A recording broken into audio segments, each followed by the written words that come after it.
ಅದನ್ನು ನಾಗಲಕ್ಷ್ಮಿ ಚೌಧರಿ ಅವರು ಹೇಳ್ತಾ ಇದ್ದಾರೆ. ಇದು ಒಬ್ಬ ಹೆಣ್ಣುಮಗಳಾಗಿ ನಮ್ಮ ಹೆಣ್ಣುಮಕ್ಕಳ ಬದುಕಿನ ಬಗ್ಗೆ ಆಗಿರ್ಬೋದು, ಇಡೀ ಮನುಕುಲ ಸಮಾಜದ ಬಗ್ಗೆ ಆಗಿರ್ಬೋದು, ಕಾಳಜಿ ನೀತಿ ತೋರಿಸ್ತಾ ಇದೆ.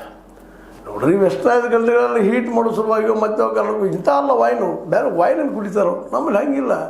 ಬಟ್ಟೆ ಸರಾಯಿನೋ ಆ ಸರಾಯಿನೋ ಅದು ಏನು ಇರ್ತದೆ ಹೇಳಲಿಕ್ಕೆ ಸಾಧ್ಯ ಇಲ್ಲ. ಅಂಥ ಸಾರಾಯಿಯನ್ನು ಕುಡಿದ ಇವತ್ತು ಎಷ್ಟೋ ಕುಟುಂಬಗಳು, ಒಂದಲ್ಲ ಎರಡಲ್ಲ, ನೀವು ಇವತ್ತು ಸರ್ವೆ ಮಾಡಿಸಿದ್ರೆ ಪ್ರತಿಯೊಂದು ಮನೆ ಬಿಟ್ಟ ಮನೆಯಲ್ಲಿ ಕುಡುಕರಿದ್ದಾರೆ. ಇಲ್ಲ ಕುಡುಕರಿಲ್ಲದ ಮನೆಯಲ್ಲಿ ಏನೋ ಅನ್ನುವಷ್ಟು ಮಟ್ಟಿಗೆ ಇವತ್ತು ನಮ್ಮ ಪರಿಸ್ಥಿತಿ ಆಗೋಗ್ಬಿಟ್ಟದು. ಹೀಗಾಗಿ ಕೆಲವೊಬ್ರು ಅಲ್ಲೇ ಕುಡಿದು ಅಲ್ಲೇ ಮಲಗಿ ಅಲ್ಲೇ ಏನೋ ಮಾಡ್ಕೊಂಡು ಹೋಗಿಬಿಡ್ತಾರೆ. ಕೆಲವೊಂದು ಮನೆಗಳು ನಮ್ಮ ಕಣ್ಣು ಎದರಲ್ಲೇನ ಹಾಳಾಗಿ ಹೋಗಿದ್ದು ಸಹಿತ ನೋಡಿದ್ವಿ. ಒಂದು ಮನೆತನ ಮರಳಿ ಹೇಳ್ಬೇಕಾಗಿದ್ರೆ ರಿಗೇನಪ್ಪ ಆಗಬೇಕಾಯ್ತು, ಎಷ್ಟು ತ್ರಾಸ ಆಗ್ತದೆ ಅನ್ನೋದು ಆ ಕುಟುಂಬಕ್ಕೆ ಗೊತ್ತು, ಆ ವ್ಯಕ್ತಿಗೆ ಗೊತ್ತು, ಆ ವ್ಯಕ್ತಿ ಮಕ್ಕಳಿಗೆ ಗೊತ್ತು.